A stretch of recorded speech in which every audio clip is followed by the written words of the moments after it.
with potentially one of the most exciting finishes because it felt so reminiscent of an older era. Let's talk about how the European Disc Golf Festival ended and how we got some amazing play from both divisions. And I'm literally recording this from a very last minute trip to Vegas. I don't even like Vegas, but we're here. So I have a little bit of time and that's why I'm recording this right now. So if it does sound a little bit less professional, that's why. I'm literally in Vegas. And before we talk about the amazing play, a huge shout out to the sponsor of this video, Power Grip USA. If you want to grab great discs like a new Calvin Heimberg Destroyer or some Discraft products like the new First Run Swarm or brand new releases like the Captain's Thrasher and the new Total Eclipse Hex that will be coming out on Thursday. You can find all of these great products at a great price at powergripusa.com and use code WildRuns10 to get 10% off your order. So with an unbelievable 16 under from Ricky in the first round with a rating of 11-19, I think it was pretty clear that Ricky was going to take it down, but the way that it all ended felt so very bizarre and uncharacteristic of Ricky and his amazing play thus far this season. And according to Statmando, this is the third highest rating of all time and the highest in the last decade. Absolutely insane. And if you remember last year, this is also where Kristin got her 1055 rated round, which is currently her highest rated round that is currently being evaluated in her ratings. So it is definitely starting to feel like this course is kind of like Fountain Hills, where these ratings get insanely high because the course is so scoreable. Now, this is definitely not to say that this course is bad. It is a great course with some of the best spectatorship in the entire tour. And obviously that is because it is built into the city, so there's no way to get around it. There are fans all along the entire course, which I truly believe is the future of the sport. We've had so many random locations like the middle of Kansas where they are decent courses, but for the most part, fans aren't really going to flock to these locations because they are so remote. So having a course that is literally built into the city felt so very fun to watch, and it felt like everyone truly knew how important every shot was, which was especially true for the final round. And with Ricky leading 5 strokes into the final round, okay, yeah, he's probably going to run away with it. This is Ricky's event. This is clearly Ricky's course. He's playing so well. Even if his second round was 7 strokes worse, who really cares? You just went 16 under, and he still almost had the hot round, besides a rough stretch on the last couple of holes. But with 2 contenders, Kyle and Paul, coming from behind him, this is definitely not Ricky's best spot, especially Paul. I think there is still that little bit of nerves that flares up whenever it is Ricky fighting against Paul, and Paul is in that comeback position. I think this is where Ricky really gets a little bit stressed, and that definitely felt palpable during this round. With an uncharacteristic 3 circle 1 misses and 3 circle 2 misses, it was looking like this might be a potential for a total collapse of Ricky. But honestly, in the front 9, besides 2 missed putts on hole 4 leading to a bogey, the rest was super clean with only 2 pars and the rest birdies. But just like Ricky's worst nightmare, Paul was going lights out on this stretch, going 8 under through 9, missing only the first hole for a par. In a kind of crazy fashion, Paul didn't have a single circle 2 putt besides hole 1 until hole 13. So this is really the epitome of perfect disc golf for Paul. We have seen this so many times in the past. It has been a long time since it's truly happened, but Paul was going full beast mode, going birdie after birdie after birdie. And although Kyle was ahead of Paul to start the final round, he did have an early bogey and was just taking too many pars to really be in the mix. So it was basically down to just Paul versus Rick. And honestly, I feel like Paul's putts were pretty dead center. There were a couple of left side putts, but for the most part, it felt like he was really in the groove and there was nothing that was truly going to stop him. And if you noticed, it was also mentioned in the commentary a little bit, Ricky's putting and throwing really fast, giving it maybe like 2 to 5 seconds before he actually launches it. And I keep seeing this with players like Kristin and Kevin. I think they're trying to not think about it too much, but by not thinking about it, you don't think about it enough, and it leads to a lot of failures. And it felt very evident with Ricky's play this round. And then in contrast, I feel like Paul was playing so smooth, so slow, just pure confidence the whole way through, which really allowed him to gain a lot of strokes on Rick. And a player that I have yet to talk about, Joona Heinenan from Finland, was playing also very well, almost on par with Paul, making it seem like there was a potential for him to actually climb up to a first or second place spot, which led to everything feeling so much more important in these last couple of holes. So we get to the back 9 and it feels so tense. And then Ricky has this putt for a birdie, which would really give him a lot of momentum, and he jams it. Raptor legs are flying, and you can tell it is starting to feel like Ricky's getting that momentum back, but that definitely does not mean this event is over. And of course, Paul has to follow it up with a birdie of his own. So we move on to hole 13, and this is where it gets very interesting. Ricky throws it a little bit wide, and it hits the light pole, similar to Gannon hole 17 last week. week, but instead of getting a lucky bounce in, it goes straight out of bounds into the spectators with a super early OB. And of course, Paul peers it. So with that, we have a 2-stroke swing in a point where Ricky really needed to close it down, and it becomes a 2-stroke battle with Ricky leading by 2. And then with an insane must-get birdie for Ricky, he jams it from about 40 feet, and once again, it looks like things are basically done. Ricky's gonna win. And then we get to hole 15 with another wide shot. It bounces off a tree and goes straight into the OB, and Paul has an easy pitch up for his birdie. So with that, we get another 2-stroke swing, and now Ricky is only up by 1 stroke with 3 holes to go. And with Paul's drive on 16, and with Paul having a super far circle 2 putt, it felt like the advantage was definitely on Rick. And then Paul just narrowly misses it, just barely hits the band, and so Rick just needs to make this circle 1 putt to get that super important separation from Paul. And then Rick, with the uncharacteristic low putt, misses it, and so we keep going on this very epic journey where Rick is only up by 1 stroke with 2 holes to go. Now hole 17 is basically just like the preserve hole 17, just gotta hit your straight shot. They both execute perfectly, leading to birdies, and so we get to hole 18, one of the most epic shots in the entire tour, with the basket being surrounded by the entire spectators. It truly does not get any more epic than this. But with the winds getting a little bit swirly, Paul decides to throw it a little bit wide and almost goes out of bounds, but gets a very nice skip, but still a very difficult putt for birdie. And then Rick goes inside and manages to be just round circle's edge. And despite Joona Heinenan having a great finish, he just narrowly missed the birdie putt. So he is at 29 under, Paul is at 31, and Ricky's at 32. So basically it is just Paul and Ricky for this hole. And in this moment, it feels so reminiscent of Paul at Worlds 2022 at Emporia, where he jams in that 70-footer. So you know Paul can jam it. And then he hits band again, leading to Ricky being able to tap in and secure his 3rd Elite Series win of this year. So while this was like an amazing finish for Ricky, I love how electric that round 1 was, with 16 under, 11-17 rated. But after that point, it felt like he was kind of just in like gotta get enough birdies to win mode, and that really is not what you need to do. And especially with Paul being his semi-kryptonite, you could just tell that the nerves are on full effect. I let a lot of strokes slip away there at the end, but that's kind of the name of the game sometimes. I tweaked my shoulder, the back part of it. Yeah, I didn't feel super comfortable off the tee, just, you know, my body wasn't moving right, but just enough to get the job done.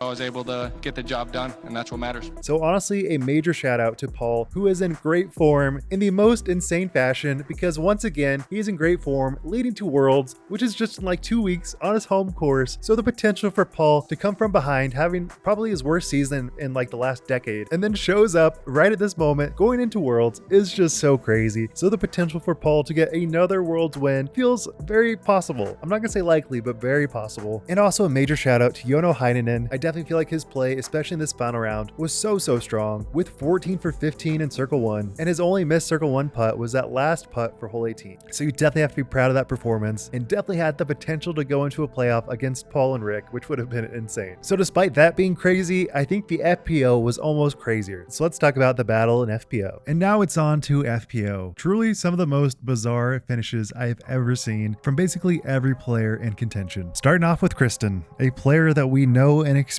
to do great things, especially in Estonia, but great was definitely not the way I would describe her performance. With an even to start her first round, and the remaining round 2 and 3 being 2 under and 3 under respectively, it was not nearly enough to be in contention. But I have to say, much like last week, we really cannot expect too much phenomenal things coming from a player that has not had a whole lot of practice and is just coming off of injury. So while I'm sure she's very bummed by not destroying in Estonia, still finishes in 7th, continuing her career-long streak of never finishing outside of top 10. And another crazy part of this event is that she finishes with a 958 rating, which if we compare last year, which was 4 events, she went 1,009, 1,055, 994, and then of course that disaster round 910, but still won. Going from that to this contention, but still very proud of, Anniken Steen just keeps showing up from week to week, and sure, she is not fighting for a lot of wins, but it is astounding how many great putts that she has and how truly consistent she is off the tee, with really her only big misstep the entire weekend was 3 OBs in the first round and 2 double bogeys, but without a doubt she was fighting to play some of the best disc golf in the field. So I think this is still great conditions for her ability to take down a top 5 Worlds finish, assuming that she does fly to the US, which I think she is. But going to the true contenders, it was all up to Heidi Laine to really cement this win. Starting off with a heater of 9 under in the first round, it felt like, okay, yeah, she has all the components to securing a win,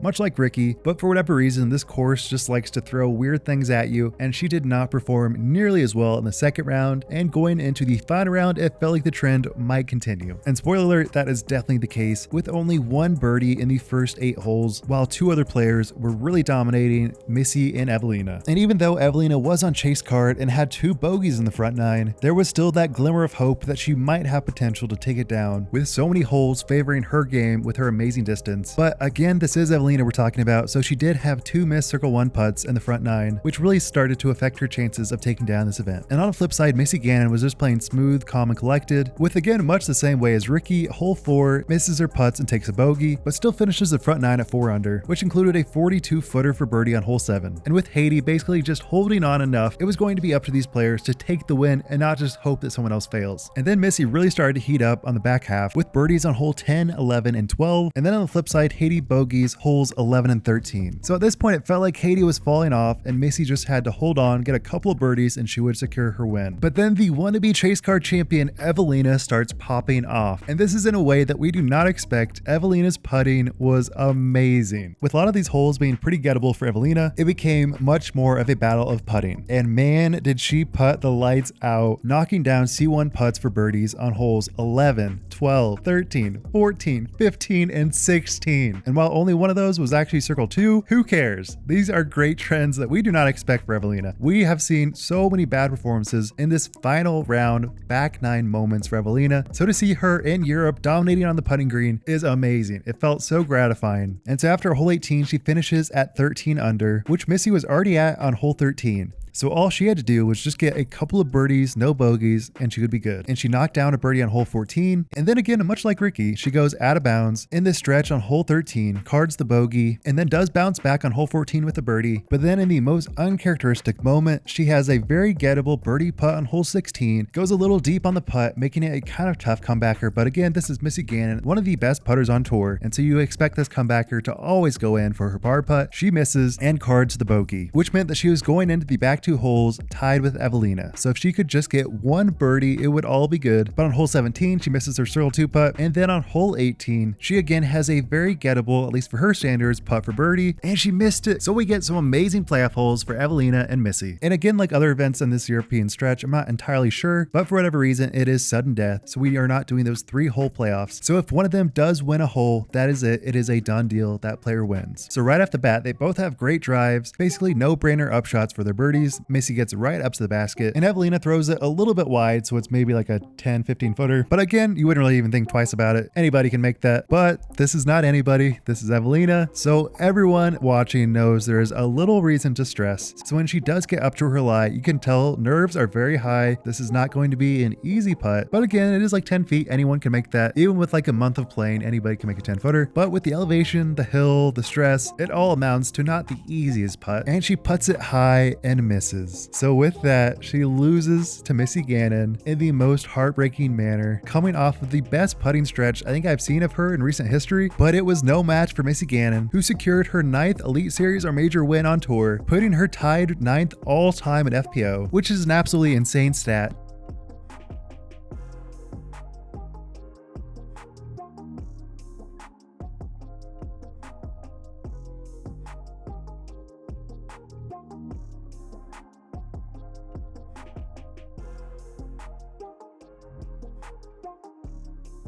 I feel great. I was really stressing coming down the stretch, and I think it showed in my last few holes. I don't know, I can feel the pressure, and I wasn't only thinking about Heidi anymore. I was thinking about Eveliina, and so it was a grind down the stretch, but happy to take it down in overtime. I mean, it's just, I don't know why it felt different here. There's such a massive crowd and so many really passionate people here. And so, I don't know, I felt extra nervous, more nervous than I've felt in a long time.